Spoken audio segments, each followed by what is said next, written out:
참 예수님, 참 예수님.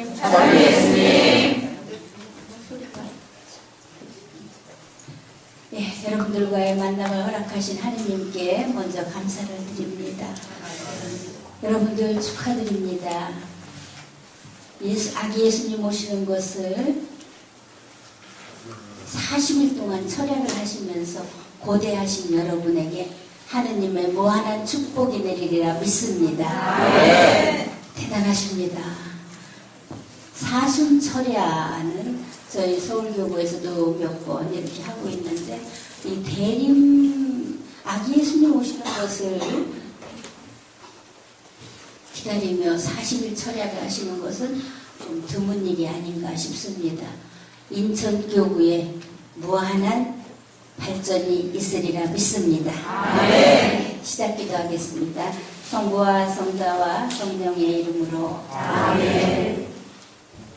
귀하고 복된 시간 저희에게 허락하시고 당신으로 인해 더더욱 복된 삶을 살 수 있도록 이 거룩한 기도의 제단으로 저희들을 불러 모아주신 하느님 감사하고 고맙습니다.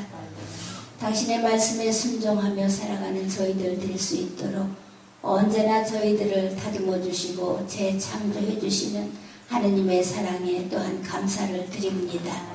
밤새워 기도하는 당신의 귀한 자녀들에게 오늘 밤 시작부터 마침까지 함께 하시어서 아버지께서 들려주시고자 하는 말씀을 잘 들려줄 수 있도록 이 부족한 도구를 성령으로 휘감아 주시고 듣는 이들의 마음 또한 문을 활짝 열어 당신의 말씀을 잘 받아들일 수 있도록 축복하여 주실 줄 믿습니다. 아멘. 함께 하시어 영광은 아버지 홀로 받으시고 저희들은 당신으로 인해 더욱 복된 행복한 삶을 살 수 있도록 축복하여 주시기를 바라며 살아계신 우리 주님 예수 그리스도를 통하여 비나이다. 아멘. 성부와 성자와 성령의 이름으로 아멘.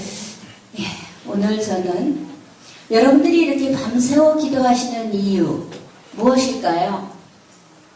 어떻게 살고 싶어서?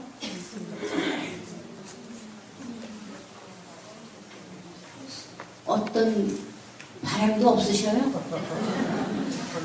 우리가 이렇게 하느님 안에 모여서 밤새워 기도하고 우리의 모든 이 정성을 다 바쳐드리면서 하느님께 간구하는 것은 여러분들이 한 가지일 거라고 생각합니다.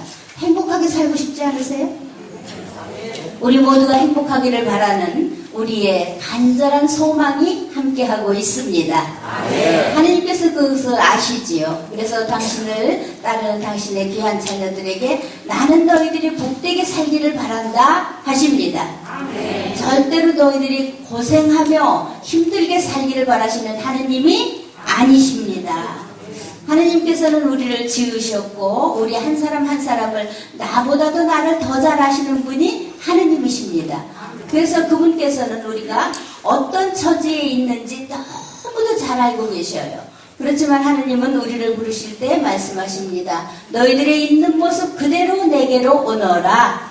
그러면 내가 너희를 행복하게 해주겠다. 너희들이 내 말을 따르고 내 말에 순종하면서 그렇게 살아내려고 애쓴다면 나는 너희들의 그 모습을 보고 너희들이 이 세상 사는 삶을 행복하게 살 수 있도록 축복해 주겠노라. 이것이 하느님의 뜻입니다. 그래서 우리가 하느님으로 인해 우리가 행복한 삶을 살려면 어떻게 살아야 하는가? 데살로니가전서 5장 16절에서 18절에 보면은 이런 말씀이 있습니다. 언제나 기뻐하십시오. 끊임없이 기도하십시오. 모든 일에 감사하십시오. 이것이 그리스도 예수님 안에서 살아가는 여러분에게 바라시는 하느님의 뜻입니다. 누구의 뜻이라고요? 하느님의 뜻이에요. 너희가 행복하게 살기를 바란다면 너희는 언제나 기뻐해야 한다. 그리고 끊임없이 기도해야 한다. 그리고 무엇보다도 모든 일에 감사하는 삶을 살아야 한다. 그렇게 하면 너희는 행복하게 살 수 있다라고 말씀을 하십니다. 하나님께서 우리에게 원하시고 바라시는 말씀은 우리 성경을 통해서 우리에게 이렇게 말씀을 하시는데 별로 어려운 것 같지 않으면서도 실행하기는 참으로 어려운 그러한 말씀들을 우리에게 하고 계십니다. 말씀이 아주 유하면서 쉽게 하시는 것 같은데 사실 그것을 우리 삶 속에서 실행하고 살려면, 실천하면서 살려면 그렇게 만만한 그런 말씀들이 아니십니다. 우리가 세상을 살아가면서 좋은 일도 굳은 일도 이렇게 내 뜻과는 상관없이 나를 찾아옵니다. 근데 언제나 기뻐하는 것이 가능하십니까? 참으로 어렵습니다. 그렇죠? 어려운데 하느님을 만나면 그것이 가능해집니다. 하느님을 제대로 만난다면 우리가 기쁘지 아니할 수가 없어요. 어떤 신부님께서 말씀하시기를 그리스도인이 기쁘지 않다면 이것도 또한 죄가 된다 이렇게 말씀을 하셨다고 그래요.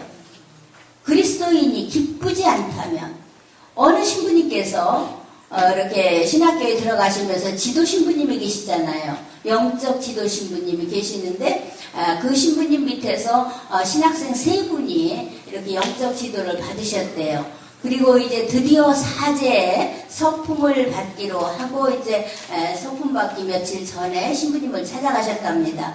그래서 그 신부님께 여쭤보셨대요. 신부님께서 저희들을 지금 오랜 시간 저희들을 지도해 오셨는데 지금까지 신부님께서 우리에게 들려주신 말씀을 한마디로 요약하면 어떤 말씀을 주시겠습니까? 라고 여쭤봤더니 그 신부님께서 말씀하시기를 지금 제가 드린 이 말씀을 하셨다고 그래요. 그리스도인이 기쁘지 않다면 그것이 죄다. 그러니 너희는 기쁘게 살아야 한다.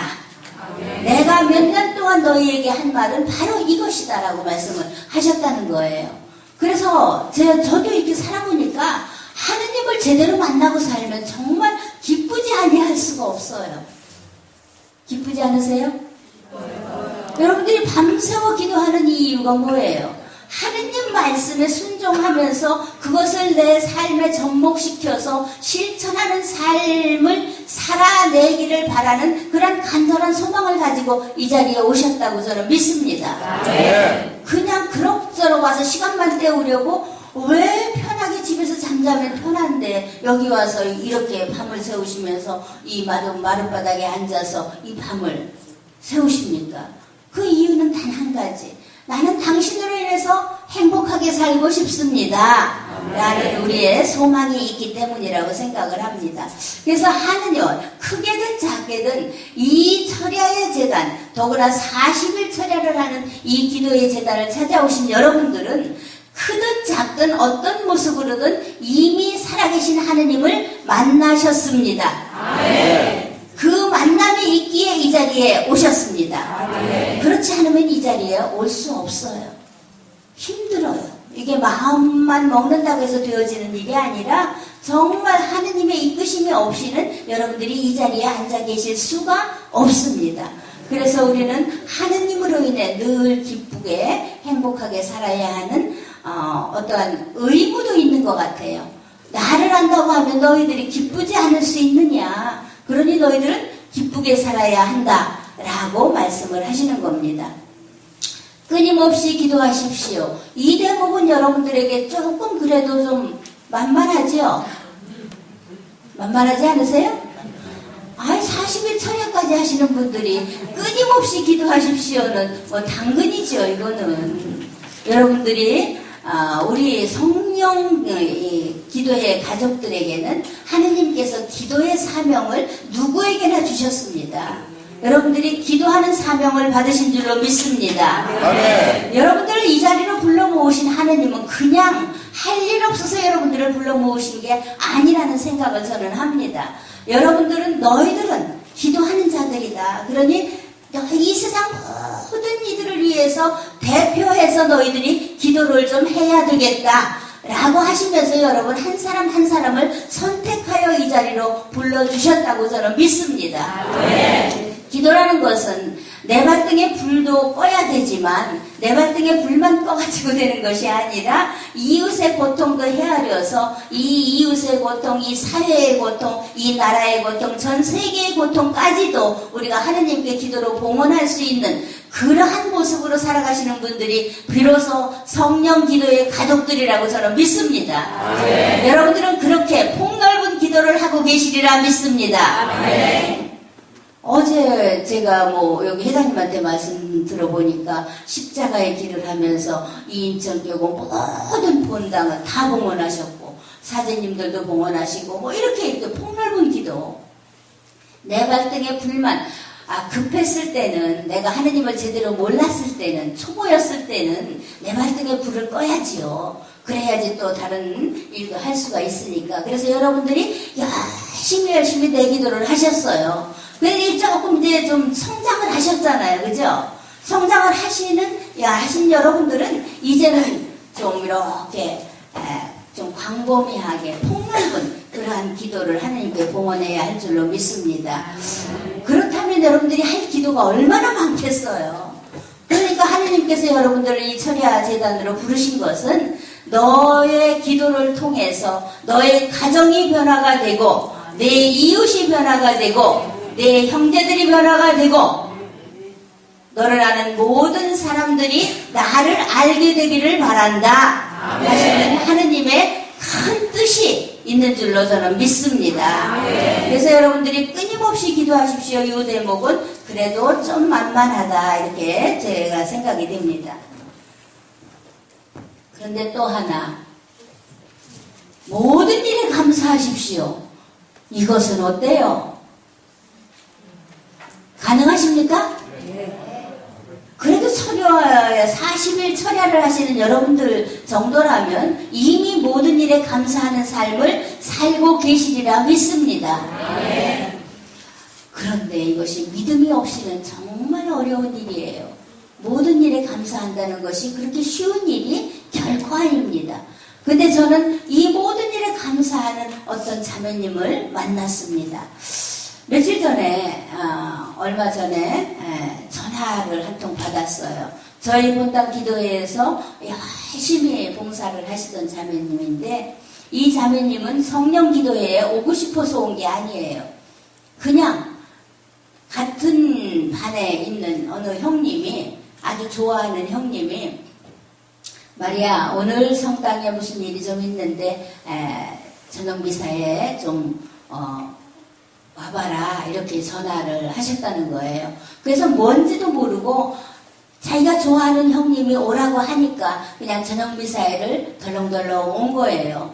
왔는데 그날 무슨 일이 있느냐 하면 저희 서울교구에는 몇 년 전에 이제 그런 게 있었어요. 각 본당을 이렇게 순례하면서 교구에 사진기자가 와서 그 본당 봉사자들하고 신부님하고 이렇게 사진을 찍어서 푸네오마지라고 하는 저희 소식지가 있는데 거기에다가 그 본당을 소개하면서 올리는 그러한 게 있었어요. 근데 그날 저희 본당에 그 사진기자가 오기로 되어 있는 날이었어요. 그래서 이 자매가 아무것도 모르고 왔다가 세상 말로 하면 엮인 거죠.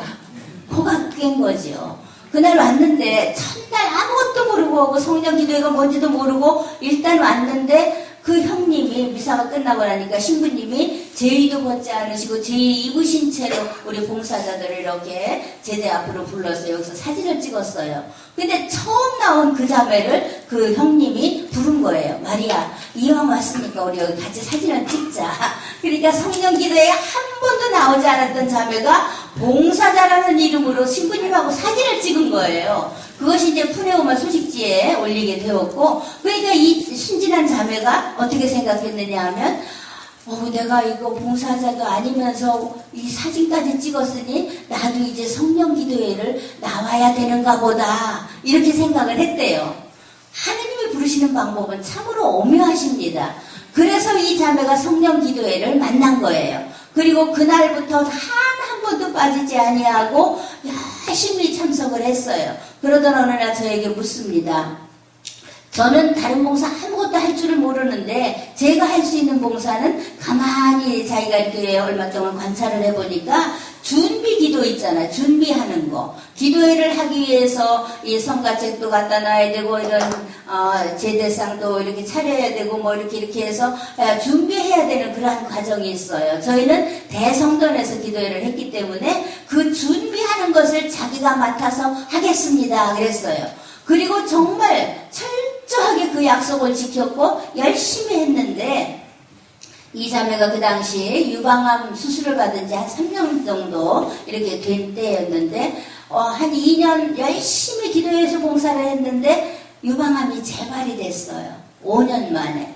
재발이 돼서 지금 투병을 3년 정도 지금 투병 중에 있는데, 며칠 전에, 얼마 전에 전화가 와서 저한테 그래요. 회장님, 아무래도 제가 이제 시간이 얼마 남지 않은 것 같습니다. 그러는 거예요. 아주 투병을 잘하고 있었거든요. 그런데 시간이 저에게 얼마 남지 않은 것 같은데 회장님하고 식사를 한번 하고 싶습니다. 그래요. 그래서 이제 날짜를 잡고 4명이 만났어요. 만나서 식사를 하는 자리에서 이야기합니다. 사실은 제가 병원에서 시한부 판정을 받았습니다. 길면 5개월, 짧으면 2개월이나 3개월일 수도 있다. 라는 시한부 판정을 받았다는 거예요. 그런데 이 자매가 고백하는 말이 얼마나 기쁘고 행복해하는지 몰라요. 그리고 너무 회장님, 저는 이게 정말로 기쁘고 행복해요. 정말 행복합니다. 제가 뭐 2달만밖에 못 살고 이렇게 시간이 없다고 하지만 그동안에 제가 하느님 나라에 가기 위해서 열심히 노력을 했고, 용서할 사람 용서하고 화해하고 남편하고 관계가 가장 힘들었는데 전화 왔을 때 그래요. 회장님, 제가 그래도 이렇게 하느님을 알고 살았는데 천당에 가야 되지 않겠습니까? 그러는 거예요. 그래서 제가 그냥 무심코 한다는 말이, 마리아는 남편만 끔찍히 사랑하면 직천당이다 그랬어요.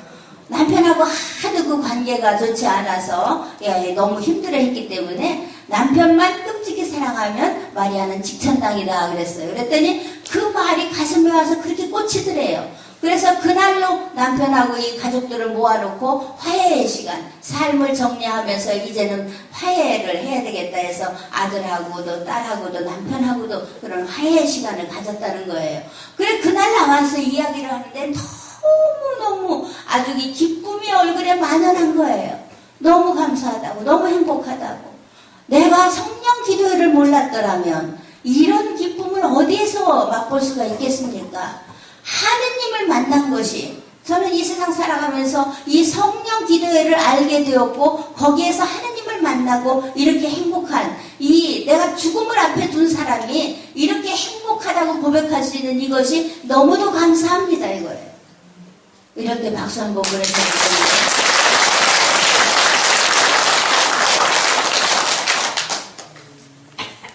우리 그리스도인은 모든 일에 이렇게 감사하고 이렇게 기쁘게 살아야 됩니다. 그런데 이 자매가 너무 정말 티끌없이 그렇게 환하게 웃는 이 모습을 보면서 우리가 넷이 죽음을 앞에 둔 자매를 두고 우리 넷이서 같이 웃으면서 담소를 하면서 제가 그랬어요. 우리가 미치기는 확실히 미쳤구나. 제대로 미쳤구나 그랬어요. 하느님한테 확실히 미친 거예요. 빠진 거예요. 미치려면 확실히 미쳐야 돼요. 하느님 얼마나 매력 있어요? 대단히 매력 있으신 분이십니다. 여기 보니까 형제님들도 좀 있으신데 형제님들 마음 돌리기 여러분들 만만하셨어요? 남편하고 같이 안 사셨나요? 그 남편들 이렇게 하느님께로 돌아서게 하는 거 그렇게 만만하셨나요? 절대로 만만하지 않지요. 그래도 여기에 이렇게 계신 분들은 그래도 하느님을 알아서 이렇게 오신 분들인데, 저 고집센 남자들을 당신께로 돌아설 수 있도록 하느님은 도대체 어떤 매력을 발산하셨길래 저 사람들의 마음을 이렇게 흔들어 놓았을까? 저는 우리 형제님들을 보면 항상 그런 생각이 들어요. 대단하시거든요. 자기 고집들. 그런데 그것을 다 내려놓고 하느님께로 돌아서. 그래서 그 자매를 보면서 정말로 우리는 하느님한테 미친 사람들이구나. 죽음을 앞에 놓고 시한부 판정을 받은 그 자매를 서로 이렇게 대화를 하면서 그렇게 깔깔대고 그렇게 웃으면서 이야기할 수 있다는 거, 이거 세상 사람 기준으로 보면 가능합니까? 절대로 가능하지 않아요. 그 자매 이제 60이 안 됐어요. 세상적으로 보면 좀 젊은 나이 아니에요? 아직은 뭔가 좀 아쉬움이 많은 그러한 나이인데 세상에 이제 하느님 나라에 가는 것이 나는 너무 감사합니다. 저는 천당 가야 됩니다. 천당 갈 겁니다 하면서 그렇게 같이 투병하는 사람들에게 정말 이렇게 좋은 하느님을 좀 알려주고 싶어서 당신들도 나처럼 이렇게 기쁘게 살았으면 좋겠다 하고 아무리 이야기를 해도 도대체 돌같이 굳어진 그들의 마음이 움직이려 하지 않습니다. 회장님 전 너무 안타까워요 하면서 그 영혼들을 그 영혼들이 하느님 말씀에 귀를 기울이지 않는 이 모습을 그렇게 안타까워하는 거예요. 이제 그들도 나처럼 시간이 얼마 남지 않은 사람들인데 아직도 세상 것을 놓지 못하고 있습니다. 너무도 안타깝습니다. 이러는 거예요. 그래서 우리가 이 하느님 말씀에 모든 일에 감사하십시오. 이것이 그리스도 예수님 안에서 살아가는 여러분에게 바라시는 하느님의 뜻입니다. 라고 하신 것은 여러분들이 너희들이 나로 인해서 복된 삶, 행복한 삶을 사는 것을 내가 원한다라는 하느님의 메시지라고 저는 믿습니다. 네. 그래서 여러분들이 언제나 기뻐하시고 끊임없이 기도하시고 모든 일에 감사하는 삶을 사시면 여러분들은 행복하십니다. 네. 두 번째로 서로를 존중해주면 여러분 스스로가 행복해지십니다.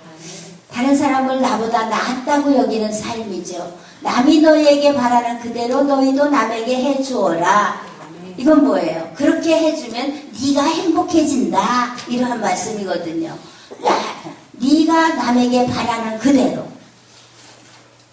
어떤 사람이 같이 지나가는데 인사를 안 하면 아이고 인사 좀 해주었으면 하고 바라는 마음이 있다면 여러분들이 먼저 인사를 하시라는 거예요. 용서받고 싶으십니까? 그러면 먼저 용서해 주시면 되시고, 사랑받고 싶으십니까? 그러면 먼저 사랑을 하시면 돼요. 사랑받고 싶지 않으신가 봐요. 대답이 없으시네. 사랑받고 싶으면 내가 먼저 사랑을 실천하면 되는 것이고, 용서받고 싶으면 내가 먼저 용서하면 되는 것이고, 누군가 나에게 인사해 주기를 원한다면 내가 먼저 인사를 건네면 되는 것이고, 무엇이든지 네가 남에게서 바라는 그대로 너도 남에게 해주어라 라고 하신 하느님의 말씀을 우리가 삶 속에서 실천하면서 살아가면 여러분들은 행복해지십니다. 네. 여러분들이 말 한마디를 건넬 때도 이왕이면 좀 부드러운 말, 사랑이 담긴 말, 이러한 말로 좀 건네시면 좋습니다. 골로새서 4장 6절에 보면 여러분의 말은 언제나 소금으로 맛을 낸 것 같아야 합니다. 라는 말씀이 있습니다. 소금으로 맛을 내면 어때요? 음식에 맛이 살아나잖아요. 아무리 내가 열심히 음식을 만들었는데 좋은 재료를 다 동원을 해서 만들었다 할지라도 여러분들이 그 소금, 약간의 소금을 집어넣는 수고를 하지 않는다면 그 음식은 맛이 나지 않습니다. 맛이 살아나지 않습니다. 그러면 상에 올렸을 때 그것을 사람들이 맛있게 먹어줘요? 맛이 없어서 잘 안 먹어요. 근데 우리의 말과 행동이 언제나 소금으로 맛을 낸 것 같이 그렇게 감칠맛이 나고 이렇게 간이 딱 맞는 이러한 언행을 여러분들이 해야 된다는 것입니다. 남에게 말을 건넬 때 퉁명스러운 말보다는 이렇게 해서 좀 감칠맛이 나고 좀 듣기에 좋은 부드러운 말씨로 이렇게 다가가면 훨씬 좋다는 거죠. 겸손한 마음으로 서로 남을 자기보다 낫게 여기십시오. 저마다 자기 것만 돌보지 말고 남의 것도 돌보아 주십시오. 그리스도 예수님께서 지니셨던 바로 그 마음을 여러분 안에 간직하십시오. 라고 말씀을 하십니다. 그래서 남을 나보다 좀 이렇게 낮게 여기는 삶. 우리 밤새워서 저기 하시는데 양옆에 앞뒤 좌우 양옆에 지금 형제 자매님들이 앉아 계십니다. 눈에 보이시는 대로 여러분들이 상대방의 칭찬을 한마디씩 해주시기 바랍니다. 지금 좋은 면 바라보시고 칭찬 한마디씩 해줘보세요.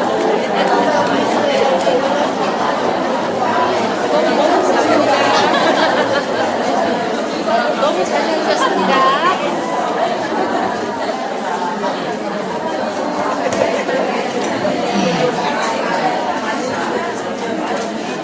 사랑의 눈으로 다른 사람의 좋은 면을 보고자 노력하시는 여러분이 참으로 아름답습니다. 여러분들이 너무 예쁘십니다. 어때요? 상대방에게 좋은 말을 들으니까 기분이 어떠십니까? 좋지요. 행복해요? 불행해요? 행복합니다. 이렇습니다. 내가 건네는 한마디에 다른 사람의 기분이 이렇게 좋을 수도 있고 나쁠 수도 있고 그렇다는 거죠. 그래서 여러분들이 누구를 보든지 간에 좋은 말을 하세요. 좋은 말. 내 속에 좋은 것이 담겨 있으면, 하느님의 사랑이 가득 담겨 있다면 여러분들의 입에서 흘러나오는 모든 말은 하느님의 말씀이 될 줄로 믿습니다. 내 속에 화가 잔뜩 들어있다면 나는 곱게 말한다고 생각을 했음에도 불구하고 내 속에 들어있는 화가 그 말을 타고 그 사람에게 꽂히게 됩니다. 그래서 그 상대가 알게 돼요? 몰라요? 알게 됩니다. 저도 말을 부드럽게 한다고 자부하면서 살았던 사람인데요. 우리 아이들하고 대화를 할 때 우리 아이들이 그랬어요. 한두 마디 이렇게 하다 보면은 엄마하고는 대화가 안 통해요. 그러고 문 딱 닫고 들어가 버려요. 그리고 한 마디 두 마디 이렇게 나누다 보면 아이들 입에서 이런 말이 나옵니다. 엄마는 왜 화를 내세요? 그래요. 저는 절대 화낸 거 아니거든요. 저는 최대한 부드럽게 이야기한다고 했는데 아이들의 반응은 그런 거예요. 엄마 왜 화를 내세요? 그래서 아니 엄마 화낸 거 아닌데. 그러면 지금 화내고 계시잖아요. 그 당시에 제 마음속에는 어떤 생각이 있었느냐 하면, 엄마가 이렇게 고생을 하면서 너희들의 뒷바라지를 다 해주는데 너희들은 지금 뭐하고 있는 거야? 이 생각이 제 가슴속에 가득 들어있었어요. 아이들이 이렇게 하는 것을 보면서 뭔가 못마땅한 게 있었고, 뭔가 엄마의 뜻대로 좀 따라주지 못하는 이러한 것들이 눈에 보였기 때문에 항상 말은 부드럽게 하려고 노력을 하는데 이 속에서는 그러한 생각들이 가득 들어있었어요. 그러니 저는 아무리 열심히 부드러운 말로 한다고 했을지라도 내 속에 들어있는 이 화가, 이 생각이 내 말을 타고 나와서 그 아이들의 귓가에 다 가서 꽂히는 거예요. 요즘 아이들이 얼마나 영리합니까? 말 한마디 하면 뭐 툭툭 다 알아듣잖아요. 너무 우리보다 앞서가는 아이들인데 이게 바로 이런 것입니다. 그래서 우리 가슴 속에 여러분들이 무엇을 담고 있느냐에 따라서 여러분들의 말이나 행동이 달라지는 겁니다. 여러분들에게 사랑이 가득 담겨 있다면 여러분들 입에서 흘러나오는 모든 말은 사랑의 말이 될 것입니다. 여러분들에게 하느님의 말씀이 가득 채워져 있다면 누구를 만나든지 하느님의 말씀이 술술술술 터져 나올 거예요. 이것이 우리의 본 모습입니다. 속이려 해도 이게 속여지는 게 아니에요. 내 속에 있는 것이 그대로 드러나기 때문에 그렇습니다. 그래서 우리의 이 언행을 하느님 모습을 닮은 이라는 거룩한 모습으로 살기 위해서 여러분들이 노력을 하셔야 되는 거죠. 이게 쉽게 되는 게 아니에요. 저도 그 아이들과의 그러한 시간들을 통해서 그 아이들과 화해를 이루기 위해서 참으로 오랜 시간 저도 희생하면서 그냥 이렇게 하면서 참다가 여러분들이 참는 것은 언젠가 폭발합니다. 그냥 삶으로 살아내는 삶이 되어야지 이것이 오래가는 것이지, 내가 참았어 라고 하는 것은 언젠가는 그게 폭발하게 되어 있어요. 그래서 저도 이렇게 봉사생활을 하고 말씀을 전한다고 이렇게 다녔지만 몇 년 동안 그 아이들과의 관계를 회복하기 위해서 많은 노력들을 했어요. 언젠가는 노력을 하고 꾹꾹꾹 참다가 결국에는 한번 이렇게 탁 드러나게 되면 또다시 시작을 해야 되는 거예요. 그냥 공든탑이 와르르 무너지는 거죠. 그 한순간에 그 말 한마디를 참지 못해서 공든탑을 무너뜨리고 다시 시작해야 되는. 그래서 저도 몇 년 동안 그 아이들과의 관계 회복을 위해서 참으로 무던히 노력했습니다. 근데 어느 날 이렇게 묵상을 하고 있는데 어떤 말씀이 들리는 것 같아요. 기다려라 하시는 것 같아요. 지금까지 기다렸잖아요. 얼마나 더 기다려요. 그래도 기다려라. 기다리되 기쁘게 기다려라 이러시는 것 같은 거예요. 지금 속에서 그냥 우라같이 미는데 기쁘게 기다리라니. 이 말씀이 무슨 뜻인가 하고 제가 곰곰이 생각을 했어요. 그리고 하나님께 여쭙습니다. 그랬더니 아이들에게 절대로 질책하거나 다그치거나 어떤 좋지 않은 이러한 말들 하지 말고 그냥 늘 힘이 되는 말을 해주면서 격려를 해주고 생기를 돋워주는 이것이 바로 네가 해야 할 몫이다라고 하는 것 같은 그러한 느낌을 받았어요. 그래서 그것을 삶에서 실천하느라고 저도 참 처음에는 좀 힘들었는데 이것을 내가 해야 되겠다라고 마음먹고 자꾸 기도하면서 하나님의 도움을 청하면서 살았더니 그것이 생활이 되니까 어렵지 않더라고요. 그전에는 아이들이 뭐라고 이렇게 말 한마디 하면 아이고 얘 너 그렇게 해서 되겠니? 이렇게 나오던 말을 그냥 그걸 이렇게 하나님 말씀을 줘서 내가 어떻게 말하는 것이 좋을까라고 생각을 하면서 하나님은 너에게 좋은 머리 주셨어. 언젠가는 네 능력을 들어서 쓰시리라고 엄마는 믿는다.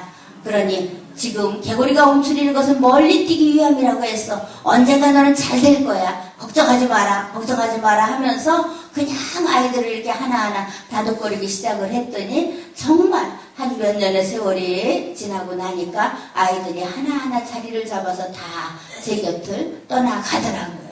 이것이 그냥 쉬운 것. 이게 몇 년의 세월이 제가 말처럼 지금 여기서는 한마디로 이렇게 이야기를 하고 있지만 쉬웠겠습니까? 결국 쉽지는 않았어요. 그럼에도 불구하고 열심히 노력하는 그 모습을 보시고 하느님은 도와주신 줄 믿습니다. 그래서 서로를 이렇게 존중해주고 힘이 나는 말을 해주고 생기를 돋워주는 이러한 모습으로 사시면 나도 행복하고 상대도 행복해집니다. 그래서 여러분들의 그러한 모습으로 사시기를 바라고 또 하나 이웃 중에 가장 가까운 이웃이 누구신가요?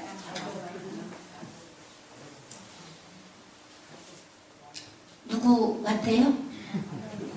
가족 중에 가장 가까운 이웃. 남편과 아내, 부부 사이겠지요. 이 세상에 어떠한 관계도 둘이 한 몸이 되어 살아가는 관계는 부부밖에 없습니다. 님이 되어 만났다가 남이 되어 돌아서는 수도 혹 있을 수 있습니다만은 그래도 님으로 사는 그동안은 가장 가까운 관계지요. 그래서 이 부부간에 어떻게 살아야 하는지에 대해서 어떻게 존중하고 살아야 되는지에 대해서 하느님께서는 우리에게 아주 세세하게 일러주셨습니다. 부부간에 이렇게 살 때 하느님은 서로 존중하며 살라고 말씀을 하십니다. 에베소서 5장 21절 이하에 보면 아내와 남편이라는 제목으로 하느님께서 하시는 말씀이 있습니다. 여기 자매님들도 꽤 많으시고 형제님들도 계시는데 형제님들은 대답하고 싶으셔도 조금 참아주시고요. 우리 자매님들만 제가 드리는 말씀에 우렁차게 대답을 해주시기 바랍니다.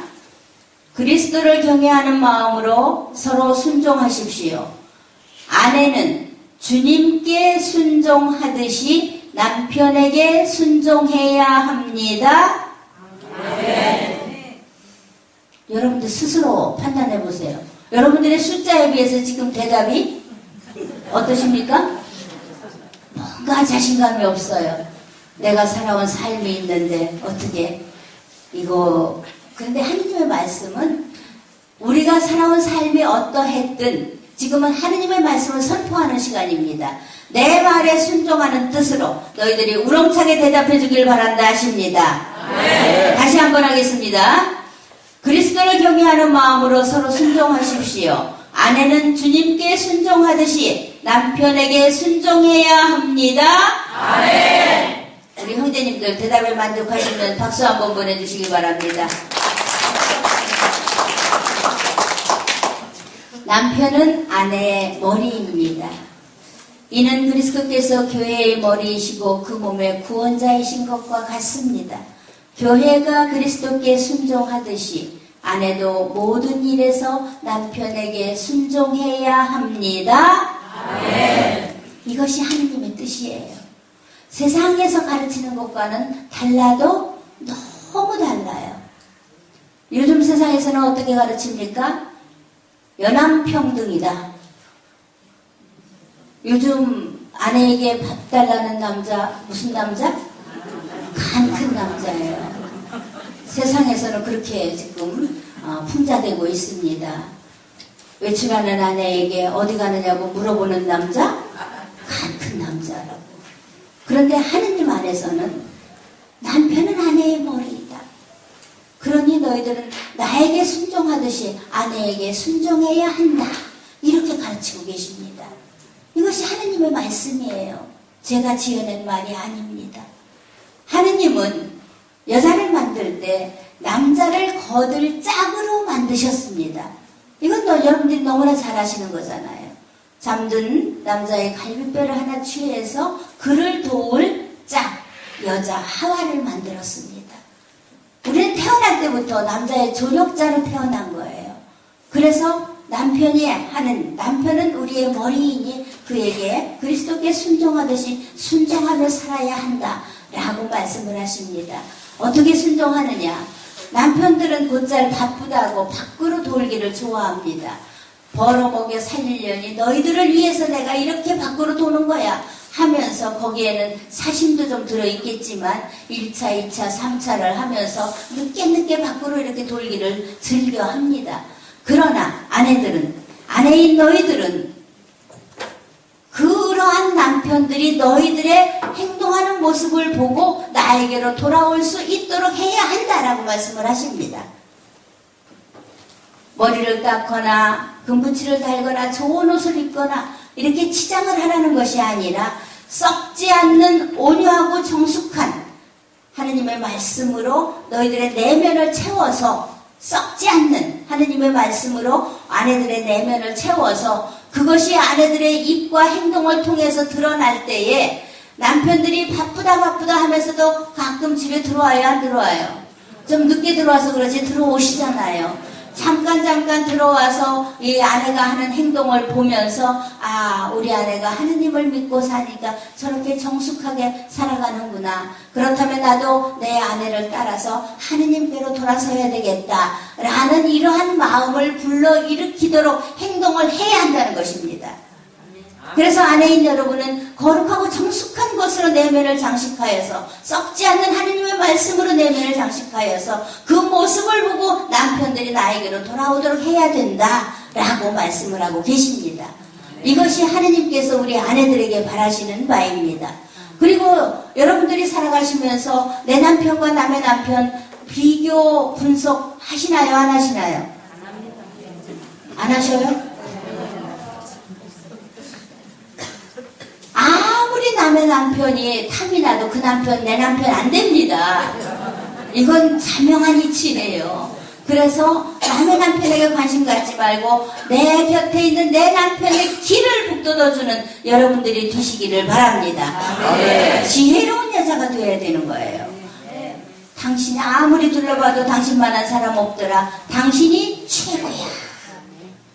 엄지손 한번 지켜들어줘 보세요, 남편에게. 그럼 남편들은 어깨가 으쓱으쓱합니다.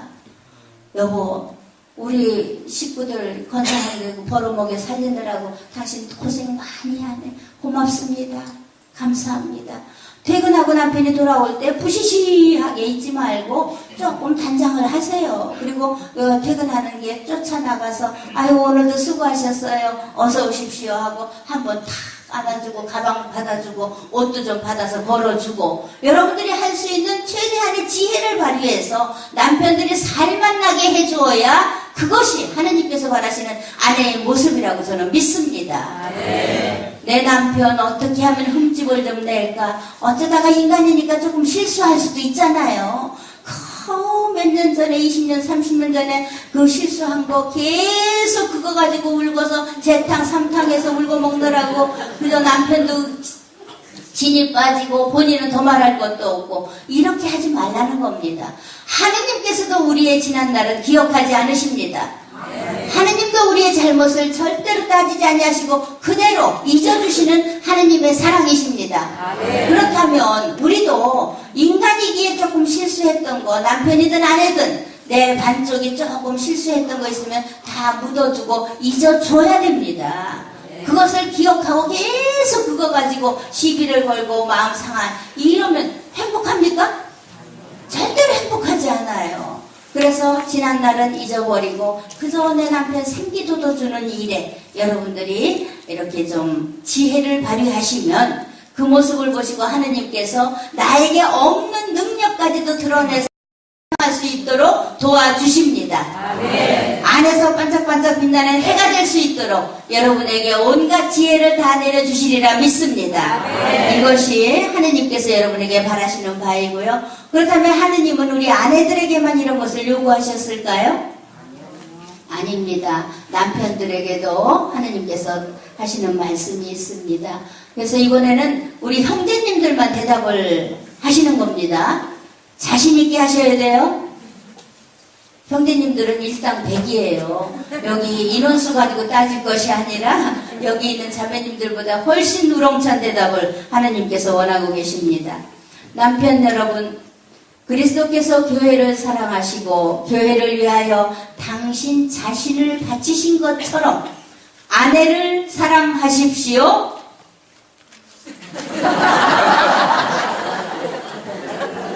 우리 형제님들 어디 다 실종하셨어요?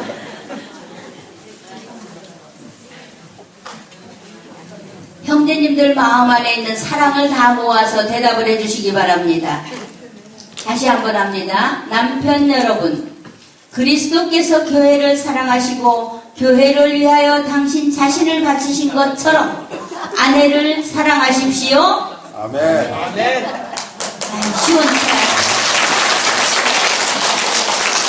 우리 자매님들께도 너그러우시네요. 대답이 영 신통치가 않은데도 그래도 박수 쳐주시는 거 보세요. 예, 잘하셨습니다. 남편도 이렇게 아내를 제 몸같이 사랑해야 합니다. 자기 아내를 사랑하는 사람은 자기 자신을 사랑하는 사람입니다. 아무도 자기 몸을 미워하지 않습니다. 그리스도께서 교회를 위하여 하시는 것처럼 오히려 자기 몸을 가꾸고 보살핍니다. 라고 하시면서 남편들은 나보다 힘이 약한 내 아내를 내 몸같이 사랑해야 된다. 라고 말씀을 하셔요. 자기 몸에 자해를 하는 사람은 이 멘탈이 정상인 사람입니까? 아닌 사람입니까? 아닌 사람이죠. 정상적인 사람이라면 자기 몸에 절대로 어떤 상처를 내지 않습니다. 내 몸은 소중하니까. 남편들도 마찬가지로 나와 한 몸이 되어서 살아가는 내 아내, 그 아내는 너보다 힘이 약하다 할지라도 그래서 그 약한 연약한 여자를 잘 돌보아주라고 너에게 맡긴 것이지 그 아내를 뭐 이렇게 폭력으로 언어 폭력이라든가 힘의 폭력이라든가 주치 폭력이라든가 또 너는 내 것이니 내 맘대로 해도 된다 라고 생각해서 성폭력이라든가 이런 폭력을 행사하는 그러한 도구로 쓰라는 것이 아니라는 것입니다. 내 몸처럼 가꾸고 사랑해주고 보살펴주고 그렇게 존중해줘야 되는 그러한 아내라는 거죠. 우리 여기 계신 우리 형제님들은 이미 그렇게 살아가고 계시리라고 저는 믿습니다. 그런데 그렇지 못한 꼭 이거 들어야 하실 분들은 못 듣는 거예요.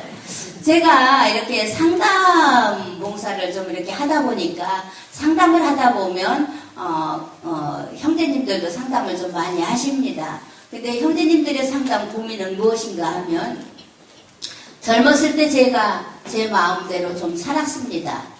힘이 있을 때, 능력이 있을 때 가족을 제대로 돌보지 못했습니다. 이제 나이가 좀 먹어서 가족의 소중함을 알고 그 가족과 좀 이렇게 가까이 지내고 싶은데 이제는 아내도 자식들도 너무 먼 당신이 되어버렸습니다. 내가 가까이 가고 싶어도 그들이 나를 받아주지 않습니다. 이러한 고민을 안고 철야기도로 오시는 분들이 참 많아요. 그걸 보면서 참 가슴이 아팠어요. 조금 더 잘 살았더라면 내가 힘이 있다고 해서 내 힘에만 의존하지 말고 하느님 말씀을 좀 더 일찍 받아들이고 하느님이 무엇을 원하시는지를 제대로 알고 남편이 어떻게 하면서 살아야 하는지를 좀 더 알고 살았더라면 하는 안타까운 마음이 참 큽니다. 또 우리 자매님들 이렇게 면담을 상담을 하다 보면 자매님들은 이 남편들에게 받은 이 학대 있잖아요. 폭력이라든가 뭐 술 주치폭력이라든가 성폭력 대단합니다. 성폭력도 부부간이라고 해서 함부로 하라는 게 아니에요. 상대의 의사를 존중해서 서로 인격적인 관계로 부부관계도 하라는 겁니다. 그런데 그냥 마구잡이로 이렇게 그 학대에 못 이겨서 그 상처들이 너무 커서 남편은 도대체 사랑해 아무리 용서를 하려고 해도 용서가 안 됩니다라는 이러한 아픈 사연들이 있습니다. 꽤 많아요. 그런 분들 보면 얼굴에 기쁨이 없어요. 기가 없어요. 생기가 없어요. 남편에게 존중받지 못하고 학대받고 사는 우리 자매님들을 보면 기가 없습니다. 그래서 남편들이 아내를 어떻게 해줘야 되는지, 저희 남편은 제가 결혼하기 전에 저는 하나님께 기도했어요. 인격적으로 대하는 사람이면 좋겠습니다. 저희 우리 가족에 우리 오빠 내외가 사는 모습을 보면서 저건 아니다 싶었어요. 저녁 때 어떻게 저렇게 살아? 싸울 때 보면 기가 막힙니다. 금방 사생결단이 날 것 같아요. 난리가 났어요. 옆에서 볼 수가 없어요. 무서워서. 그런데 조금 있다 보면 둘이 또 깔깔대고 웃어요. 배울 만큼 배운 사람들이에요. 그럼에도 불구하고 그 사는 모습을 보면서 하나님은 저에게 그것을 깨닫게 해주신 것 같아요. 아버지, 저는 저건 아닌 것 같아요. 어떻게 저렇게 살아요? 저는 저런 모습 말고요. 그저 서로 남편하고 저하고 인격적으로 대하는 그런 사람이면 좋겠습니다. 이게 저도 모르게 제 가슴에서 이게 기도로 나온 거예요. 근데 하나님께서는 정말 그런 사람을 저에게 보내주셨습니다. 여러분들 결혼 정년기에 있는 자녀들에게 정말 배우자감에 대해서 기도해야 된다고 일러주십시오. 저는 제가 기도한 그대로 하나님이 주셨어요. 그래서 너무 감사하면서 살았는데 그 중에도 가장 감사한 것이 존중하는 삶이에요. 저는 제가 기도했습니다. 남편은 감은 나이가 좀 저보다 훨씬 많았으면 좋겠습니다. 그리고 시부모님을 모시고 사는 사람이면 좋겠습니다. 그리고 그 당시에 기사들이 하도 인기가 좋았으니까 저희 남편감도 건축기사였으면 좋겠습니다. 이런 거. 인격적으로 대하는 사람이면 좋겠습니다. 이런 것들을 제가 기도했어요. 그리고 제가 키가 작으니까 일단 키가 큰 사람이었으면 좋겠습니다. 이런 것들을 이렇게 그냥 소리내어서 한 것은 아니지만 제 가슴 속에서 늘 담고 있었어요. 그런데 하느님은 그 우리의 속 생각까지 다 하시는 그분께서는 그것을 기도로 들으시고 거기에 딱 맞는 사람을 보내주셨습니다.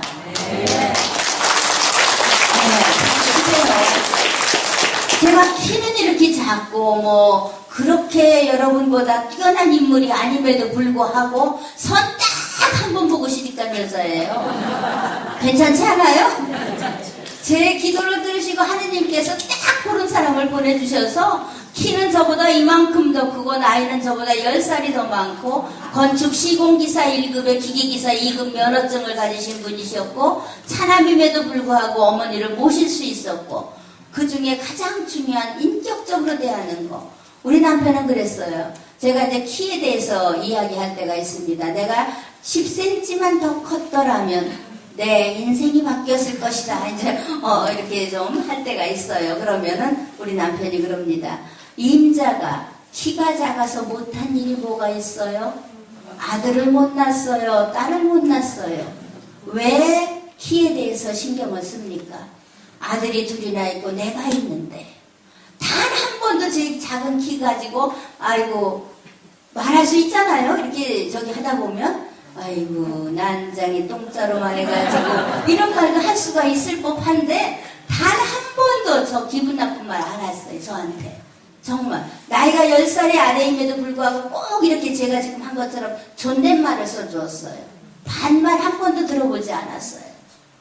여러분 기도하십시오. 기도하면 우리의 속생각까지 다 하시는 그분께서 여러분들의 기도에 응답해 주십니다. 아멘.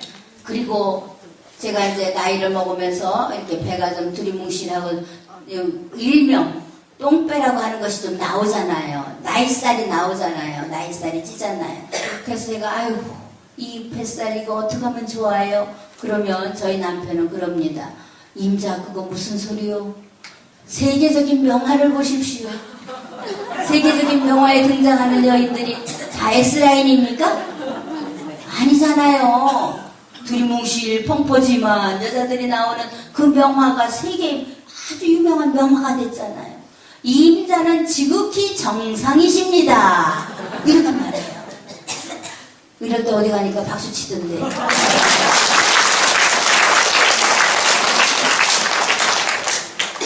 이렇게 같이 사는 내 반쪽에게 기분 좋은 말, 생기도는 말을 남편들도 아내들에게 해주어야 합니다. 밖에 나가서 화장하고 잘 갖고 오고 이렇게 다니는 여자들만 보다가 집에 와서 뿌시시하게 있는 아내를 보면서 아이고 꼬락서니 하고는 이렇게 말하는 것보다는 아이고 수고해 오늘도 애들한테 시달리느라고 수고 많았지요. 애썼어요 하면서 그냥 어때요? 내가 아무리 힘들게 지나고 아이들한테 막 이렇게 시달리고 그러느라고 하루를 막 어떻게 지나갔는지 모르고 바쁘게 지나갔어요. 근데 저녁에 남편이 들어와서 임자 오늘도 수고했지 그러면서 뒤에서 백허그 한번 딱 해주면 기분이 어떨 것 같아요? 그동안에 고생한 거 뭐 힘들었던 거 사르르 다 녹아버립니다. 그런데 이 돈 안 들고 할 수 있는 이 비법을 우리 남편들이 잘 몰라요. 실천을 잘 못해요. 왜냐하면 그것도 그분들의 탓이 아니에요. 보고 배운 것이 있어야지요. 우리나라 남자들이 그런 것을 잘 못했기 때문에 부모님들이 그렇게 하는 걸 못 보고 자랐기 때문에 그것을 배울 겨를이 없었던 거예요. 배울 기회가. 그래서 이제는 알고 있는 우리들이 이렇게 일러서 그것이 좀 이렇게 퍼져나가도록 해야 됩니다. 내 마음에 아무리 아내를 끔찍히 사랑하는 것 같아도 말로 표현을 하고 행동으로 표현을 해주어야 여자들은 비로소 만족하는 그러한 사람들입니다. 여자들은 감정의 동물이거든요. 약해요. 그래서 남편들이 그냥 이렇게 어깨 한번 툭 건드려준다든가 그냥 백허그 한번 해주면은 그대로 무너지는 거예요. 여자들은. 저는 그렇던데 여러분은 안 그러셔요? 그렇죠? 그래도 저는 제가 지금 뭐 한 50년 전에 50년까지 안 됐나? 한 5년 전에 그래도 남편에게 백허그를 받았던 사람이에요. 그런데 세월이 지나니까 지금 요즘에 막 그게 유행을 하고 있잖아요. 너무 기분 좋더라고요. 이런 것들. 여러분들이 반쪽으로 서로 만나서 내 반쪽으로 이렇게 하느님이 그 많은 인구 중에 70억의 인구 중에 그 남자와 그 여자를 부부의 연을 맺게 해주셨어요. 그냥 하신 거 아니에요. 하느님의 계획이 다 있으십니다. 그래서 너희들 둘이 만나 한 몸을 이루고 잘 살라고 거기에 자녀를 생산하면서 생산의 축복까지 주시고 이렇게 해서 잘 살라고 부부의 연을 맺어주셨는데 우리의 노력이 좀 부족해서 우리가 제대로 몰라서 그 인연을 좋지 않은 인연 뭐 이렇게 돌아서는 인연으로 만든다면 이건 우리의 책임인 거죠. 하느님께서는 이렇게 서로 존중하면서 잘 살라고 말씀을 하셨습니다. 그래서 여러분들은 내 반쪽에게 생기돋는 말을 해주셔야 돼요. 힘나는 말. 실천하실 건가요? 네. 실천하시겠습니까? 네. 하느님하고 약속하셨어요. 제 말에 대답한 것이 아니라 하느님께 약속하신 겁니다. 그래서 우리는 그런 지혜를 발휘해서 남편이든 아내든 서로 소중한 줄을 알고 살아야 하느님의 뜻을 이루는 그러한 결과가 되는 것입니다. 우리의 삶 속에서 우리가 이렇게 보면 이렇게 숲을 속에서 자라는 나무들을 보면서 우리가 느낄 수가 있습니다. 나무들이 막 서로 자라려고 이렇게 경쟁을 하다시피 이렇게 막 쭉쭉 자라납니다. 그런데 이 나무가 서로 자라기를 위해서 어떤 것은 어떤 가지에 가려지고 어떤 잎에 가려지고 막 이렇게 해서 제대로 자기 모습을 드러내지 못하는 것들도 있어요. 그렇지만 그 나무들은 내가 성장하기 위해서 계속해서 어느 쪽으로 가지를 뻗어가나요? 햇볕이 있는 쪽으로 가지를 뻗어갑니다. 그런데 가지에 가려있다고 해서, 나뭇잎에 가려있다고 해서 그 가려진 가지가 가지로서의 가치가 없느냐 하면 그건 아니거든요. 하느님은 우리 모두를 소중하다고 하십니다. 한 사람 한 사람, 가지에 가렸을지라도 나뭇잎에 가려있을지라도 햇볕이 잘 안 드는 응달에서 자라는 그러한 나무일지라도 모두가 다 우리 한 사람 한 사람을 소중하게 여겨주시는 분이 하느님이십니다. 그래서 우리는 아주 소중한 존재예요. 나는 굉장히 소중한 존재입니다. 여러분들 가슴에 손을 좀 넣으시고 나는 너무 소중합니다. 한번 해보세요. 나는 너무 소중합니다. 이 세상에 나하고 똑같은 사람 있어요? 없어요? 없습니다. 나는 하느님이 이 세상을 주고라도 또 하고 바꾸지 않겠다고 한 이렇게 대단한 가치가 있는 존재입니다. 내 자존감을 높이는 이러한 방법은 내가 나를 소중하게 여기고 살아가면 상대방도 나를 소중하게 여겨줄 것이고 나도 상대방을 소중하게 여기는 이러한 마음이 생겨나리라고 저는 믿습니다. 하느님을 믿고 살아간다고 하는 것은 내 자존감을 되찾는 일이기도 합니다. 전 그렇게 생각해요. 내 자존감을 내가 되찾지 않으면 누구도 찾아주지 않아요. 나는 소중한 존재이니까. 이 세상에 유일무이한 존재이니까. 횟집에 가면 시가라는 기준의 회가 있는 거 아십니까? 시가는 뭐예요? 주인이 부르는 게 값인 거예요. 하느님은 우리에게 모두 시가에 준하는 가격을 매겨주셨습니다. 이 세상을 다 주고라도 너 하나하고 바꾸지 않겠다고 하실 만큼 우리의 가치는 대단합니다. 대단하신 분들의 대답이 이 정도밖에 안 돼요? 우리의 가치는 대단합니다. 소중합니다. 그래서 누구도 나를 이렇게 하찮게 여기거나 나도 누구를 하찮게 여기는 이러한 삶을 살아서는 안 되는 거죠. 서로 소중하게 여기고 존중해주고 내 자존감을 내가 회복하고 살아야 되는 겁니다. 하느님은 그것을 굉장히 기뻐하시는 것 같아요. 제가 이 자존감을 회복하고 산 이 모습은 하느님을 만났기 때문에 그렇습니다. 저는 세상적으로 아무것도 내어놓을 것이 없는 사람이에요. 드러내고 자랑할 만한 것이 없어요. 제가 남보다 키가 크긴 합니까? 키도 작잖아요. 하느님이 저를 키우시면서 조금 자료를 아끼셨나 봐요. 그래서 제가 가는 곳마다 키 때문에 발판 때문에 신경을 쓰는데 다행히 여기는 이렇게 높은 신발이 있어서 아주 제가 도움을 많이 받습니다. 여기 회장님도 저보다 그리 크지 않으시더라고요. 네. 그런데 이러한 제가 남보다 많이 배운 것도 아니에요. 남보다 돈을 또 많이 가진 것도 아니에요. 아무것도 세상적으로는 여러분 앞에 이렇게 내어놓을 것이 없는데 다만 한 가지 하느님을 만났어요. 30대 초중반에 매일같이 죽을 생각만 하고 살던 저에게 하느님이 다가오셨어요. 저는 죽는 방법만 연구하면서 살았어요. 어떻게 하면 잘 죽을까? 왜 그랬느냐 하면 저희 남편이 공무원을 하시다가 사업을 한다고 사표를 던지고 나와서 사업을 하기 시작을 하는데 남편이 사업을 한다고 그러면 사업 자금은 누가 돼요?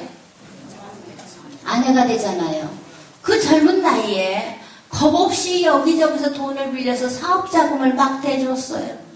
근데 우리 남편은 가져가면 그만이에요. 되돌아오는 것이 없어요. 그것을 한 3년을 하다 보니까 저는 어느 사이에 저도 모르게 이렇게 높다란 빚더미 위에 올라앉게 되었어요.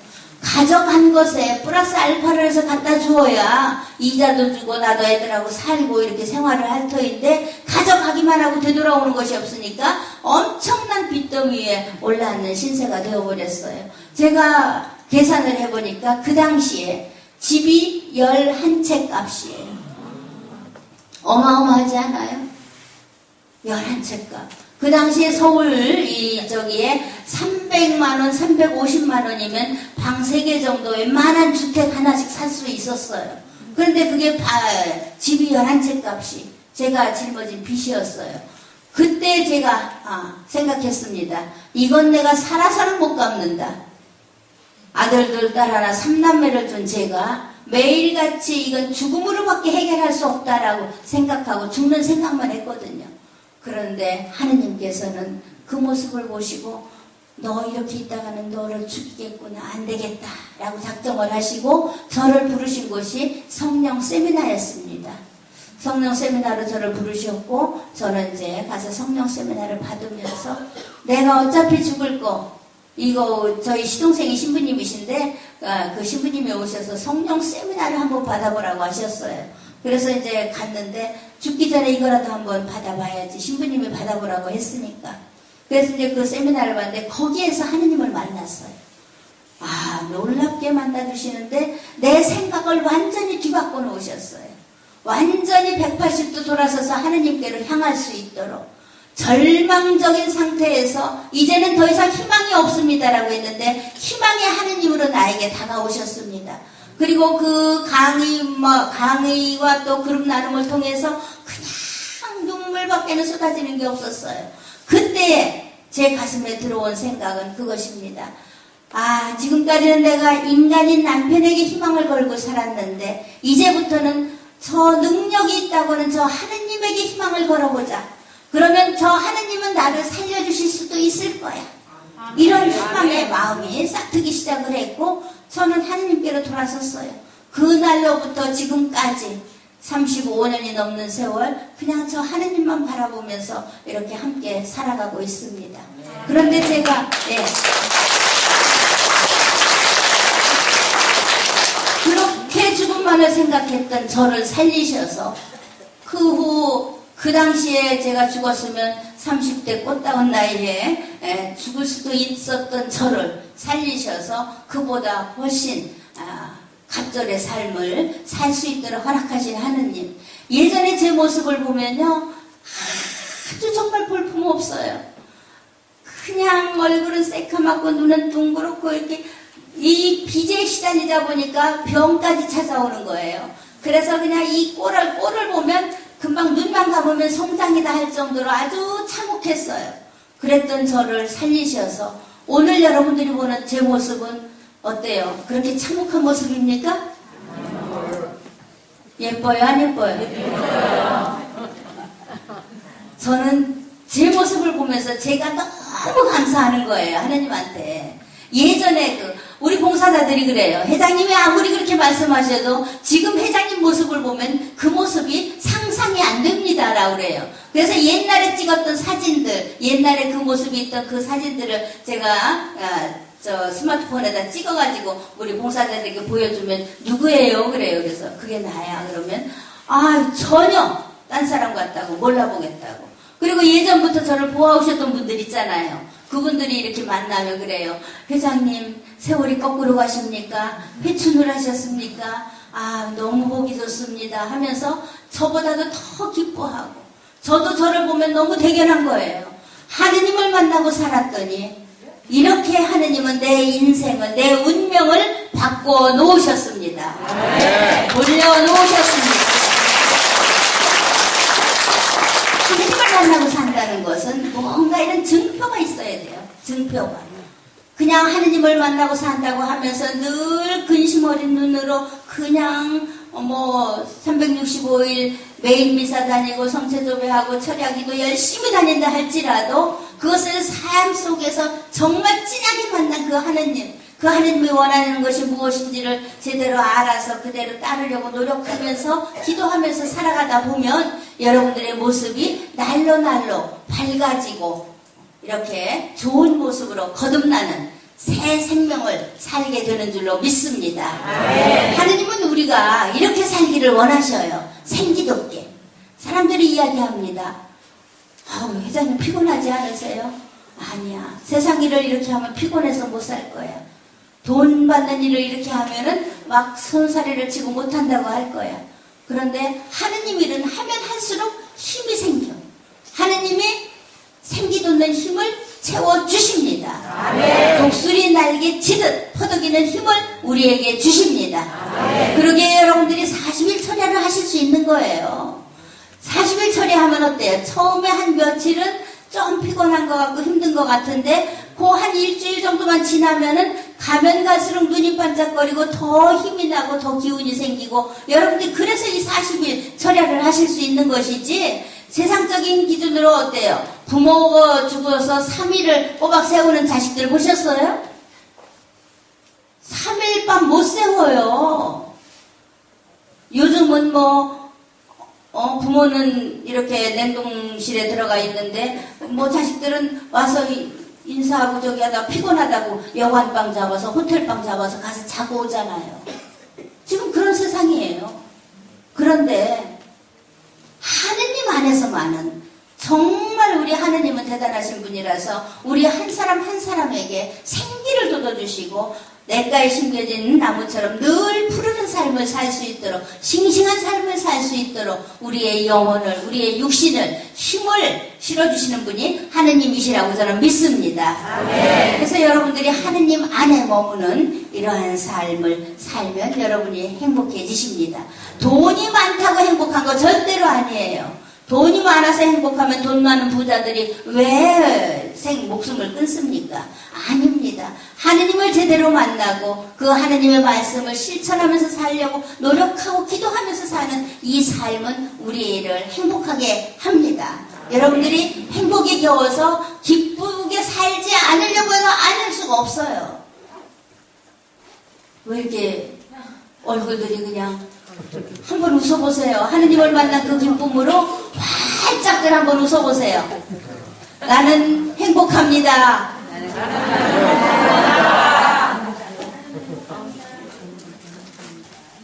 하느님은 정말 능력이시 대단하신 분이시고 매력 덩어리십니다. 알면 알수록 매력이 넘쳐나는 분이 하느님이십니다. 인간관계에도요 서로 매력이 없으면 그 관계 오래가지 못해요. 부모 자식지간에도 매력이 서로 끌리는 데가 있어요. 그렇지 않으세요? 부모 자식지간에도. 그런데 하물며 남남끼리 사는 이러한 사회에서 서로의 어떤 매력을 느끼지 않으면 이 관계는 오래 지속할 수가 없습니다. 그런데 우리 하느님의 매력은 제가 만난 하느님은 그래요. 매력이 넘쳐 흘러요. 정말 대단하신 분이 우리의 하느님이신 줄 믿습니다. 네. 그런 하느님께서 우리에게 너희가 행복하려면 누구든지 만나는 사람마다 축복을 해주어라 이렇게 말씀을 하십니다. 남을 축복하는 그 마음은 내가 행복하고 내가 기쁨이 있고 내가 사랑이 있기 때문에 남을 축복해 줄 수가 있습니다. 내 속에 화가 가득 찬 그 모습으로 누군가를 축복해 줄 수 있겠습니까? 없어요. 여러분들 자식 키울 때는 잘 몰랐는데 손주는 더 예쁘더라 하면서 요즘 손주 자랑하려면 돈 내놓고 하라 이런 말까지 있을 정도로 그렇게 손주 사랑들이 대단하시잖아요. 그런데 이러한 그 손주를 바라보는 그 마음이 무엇이겠어요? 사랑입니다. 사랑이에요. 그냥 보기만 해도 이쁜 거예요. 자식이 오면 반갑고 가면 더 반갑고 요즘은 그렇다고들 하는데 그럴지라도 안 보면 가고 나면 또 눈에 삼삼하고 또 보고 싶은 게 손주잖아요. 이러한 마음 그 사랑의 마음으로 누군가를 만나는 사람마다 축복을 해주라고 하십니다. 하물며 원수까지도 사랑해야 한다 하시고 나에게 너 때문에 내가 이 지경이 되었어라고 생각하는 그 사람까지도 축복을 해주라고 하느님은 말씀을 하십니다. 원수를 사랑한다는 것이 그렇게 쉽겠습니까? 쉽지 않지만 내가 너희들에게 바라는 것이 그렇게 쉬운 것만 바라는 건 아니라고 하느님은 말씀하셔요. 그래서 원수를 사랑해야 한다 라고 이렇게 말씀하시면서 요한일서 4장 20절에서 이렇게 말씀을 하십니다. 누가 나를 사랑한다고 하면서 자기 형제를 사랑하지 않는다면 자기 형제를 미워한다면 그는 거짓말쟁이입니다. 눈에 보이는 자기 형제를 사랑하지 않는 사람이 보이지 않는 하느님을 사랑할 수는 없습니다. 누가 나를 사랑한다고 하면서 자기 형제를 미워하면 그는 거짓말쟁이입니다. 눈에 보이는 자기 형제를 사랑하지 않는 사람이 보이지 않는 하느님을 사랑할 수는 없습니다. 이런 말로 하느님은 우리가 왜 그를 사랑해야 하는지를 말씀하고 계십니다. 여러분, 우리의 삶 속에서 이렇게 살다 보면 미워하지 않을래도 미워하지 않을 수가 없는 사람들이 생겨납니까? 안 납니까? 생겨납니다. 그런 사람이 한 사람도 없었던 분은 대단한 분들이십니다. 그런데 대부분 살다 보면 한두 명씩 그런 사람들이 생겨나기 마련이에요. 저도 이렇게 누군가를 미워해서 그 사람을 용서하기가 너무 힘들었는데 하느님이 이 말씀으로 저를 자꾸 이렇게 채찍질을 하셨어요. 저는 하느님한테 막 대들었어요. 하느님이 다 보시지 않았습니까? 어떻게 제가 그를 용서합니까? 용서 못합니다. 어떻게 해요? 못합니다. 그런데 계속 기도를 하려고 앉거나 어디 이렇게 하면 항상 이 말씀을 떠올려 주시는 거예요. 너는 지금 나를 사랑한다고 하면서 네 형제를 그렇게 미워하면 넌 지금 거짓말을 하고 있는 거야. 네 형제, 눈에 보이는 네 형제도 사랑하지 못하면서 눈에 보이지 않는 나를 사랑한다고? 어불성설이다 하시면서, 그리고 또 베드로 사도가 물었습니다. 자기 형제가 잘못을 하면 몇 번이나 용서해주면 되겠습니까? 몇 번이라고 해요? 7번씩 70번, 77번 이렇게 나옵니다. 그런데 그것은 그 숫자가 중요한 것이 아니라 무한정 용서해 주어라, 이런 뜻이라고 저는 믿습니다. 그런데 저는 우리 오빠 내외를 도대체 용서할 수가 없었어요. 우리 친정어머니가 그 살림을 다 맡아서 이렇게 해주시다가 이렇게 풍으로 쓰러지셨는데, 그 1년 2개월 사이에 일어난 일들은 이건 뭐 소설을 써도 몇 권을 쓸 정도로 너무너무 기가 찬 일들이 일어나는 거예요. 상상할 수 없는 일들이. 그래서 제가 마음의 문을 빗장을 걸었습니다. 내가 살아생전에는 친정은 없다 라고 이제 마음의 빗장을 딱 걸고 사는데, 그 삶이 남을 미워하고 용서하지 않으면 그 삶이 편합니까? 내가 더 힘든 거예요. 내 얼굴이 죽상인데다가 이건 뭐 말도 못하는 이 고통 속에 있는데 항상 이 말씀을 저에게 일깨워 주시는 거예요. 너는 거짓말쟁이야. 그래서 하나님과 막 대들었어요. 절대로 용서 못합니다. 아버지가 다 보셨잖아요. 어떻게 그 사람들을 사람들이라고 제가 용서합니까? 못합니다. 그런데 하다 제가 이제 조금만 일부 후퇴했어요. 그래서 하나님한테 그랬어요. 당신이 용서하라 하시니 제 마음은 저편에다 두고 입술로만 용서하겠습니다. 입술로만 고백하겠습니다. 그러나 제 마음은 아닌 거 아시지요? 확인하면서 하나님한테 막 그랬어요. 그러면서 이제 입술로만 아버지가 용서하라 하시니 용서하겠습니다. 그러나 제 마음은 아닙니다. 아버지 아시지요? 막 이랬어요.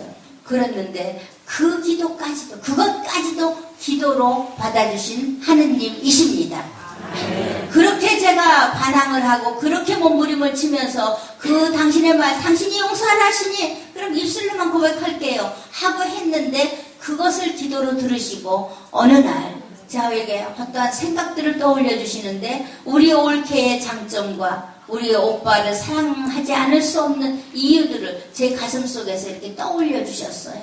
그 결과 저는 오빠 내외와 화해하게 되었고, 그냥 지금은요 우리 오남매가 이렇게 기도하는 사람들이 없었다는, 저희가 오남매인데 딸 셋이 이렇게 성령 기도회에 아주 골수분자들이에요. 그래서 이렇게 동성 철야를 가면은 각각 가서 세 자매가 다 만나요. 그래서 이렇게 늘 밤새워 기도하고 기도로서 사는 우리 언니들 둘이 있어요. 또 그래서 이렇게 서로 기도하는 사람들끼리 그 셋이서 기도를 하니까 하느님도 이제 더 이상 못 견디시고 그 기도에 응답을 해주셨습니다. 그래서 지금은요 저희 오남매가 만나면 매 만나기만 하면 피정을 하는 것 같아요.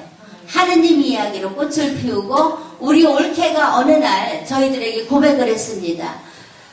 우리 신우님들이 하느님을 아는 사람들이라 나를 사람 대접해 주어서 고맙습니다.